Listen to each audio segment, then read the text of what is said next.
Shalom. Renungan kebenaran firman Tuhan hari ini terambil di dalam Injil Matius pasal 27 ayat 1 sampai dengan ayat yang ke-10. Judul renungan hari ini, konsekuensi. Pengkhianatan Yudas dan tindakannya sendiri terhadap akibat dari pengkhianatan itu menunjukkan kepada kita bahwa tidak ada yang berjalan sesuai dengan rencana Yudas. Matthew Henry menguraikan peristiwa ini demikian. Yudas mungkin mengharapkan bahwa Kristus akan melarikan diri atau akan membela kepentingannya sendiri agar ia lolos dari kepungan tentara Romawi. Dan kemudian Kristus akan mendapat kehormatan. Orang Yahudi mendapat malu, sedangkan Yudas mendapatkan uang dan tidak ada kerugian yang ditimbulkannya. Fakta bahwa penghukuman Yesus merupakan sesuatu yang mendorong Yudas jatuh ke jurang mengungkapkan kepada kita bahwa Yudas tidak pernah menyangka bahwa Yesus akan dinyatakan bersalah.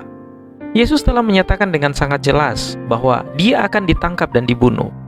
Namun tak satu pun dari murid-muridnya yang tampak siap untuk peristiwa ini dinyatakan. Petrus terpikat oleh rasa takut, Yudas oleh keserakahan. Kedua pria ini diperhadapkan dengan konsekuensi dari keputusan mereka. Petrus memilih untuk menyangkal Kristus. Dia ingin berada cukup dekat untuk mengetahui apa yang terjadi pada Tuhannya, tetapi tidak terlalu dekat, sehingga dia akan dihubungkan dengannya.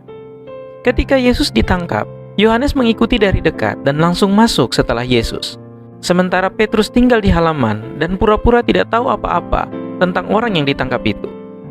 Pilihannya adalah pilihan penyangkalan, dan itu sangat merugikannya. Itu juga membawanya ke tempat pertobatan yang mempersiapkannya untuk pemulihan.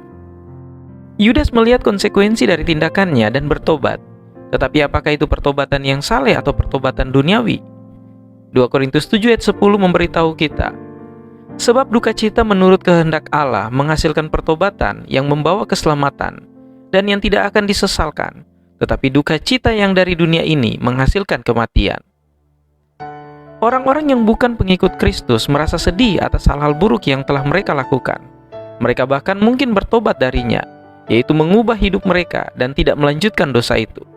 Namun, hanya mengubah perilaku Anda atau merasakan kesedihan yang mendalam atas hal itu tidak membawa keselamatan atau pemulihan. Petrus merasa sedih atas apa yang telah dilakukannya. Dia bertobat dari penyangkalannya akan Tuhan. Tetapi yang terpenting, dia menegaskan kembali komitmennya kepada Tuhan. Pertobatannya menuntun pada pemulihan, karena itu menuntunnya untuk tersungkur di kaki Kristus dan mendedikasikan kembali dirinya. Yudas merasa sedih atas apa yang telah dilakukannya. Dia bertobat karena mengutuk orang yang tidak bersalah untuk dieksekusi. Namun, disitulah dia berhenti, tersesat dalam kesedihan dan dibutakan oleh konsekuensinya. Yudas melihat tidak ada jalan keluar dari kegagalannya. Sementara mata Petrus tertuju kepada Kristus, mata Yudas tertuju pada dirinya sendiri. Bersama Kristus tidak ada yang mustahil. Dengan kekuatan kita sendiri, sangat sedikit kemungkinan yang dapat kita lakukan. Karena Petrus melihat ke atas, dia dibangkitkan. Yudas mencari ke bawah, maka dia tersesat. Selalu ada konsekuensi atas tindakan kita, baik dan buruk. Meskipun kita bertobat, akibatnya tetap ada. Di tangan Tuhan, akibat-akibat itu dapat tidak hanya ditanggung, tetapi membawa keberuntungan bagi kita. Pertobatan dan pemulihan yang saleh menjadikan kita lebih kuat. Kita tidak perlu takut berlari kepada Tuhan ketika kita gagal, karena Dia akan selalu mengangkat kita lebih tinggi. Berfokuslah pada Tuhan, dan Dia akan menjejakkan kaki Anda di tanah yang kokoh, dan mengubah tangisan kita menjadi tarian. Kiranya Tuhan Yesus menolong dan memberkati kita semua.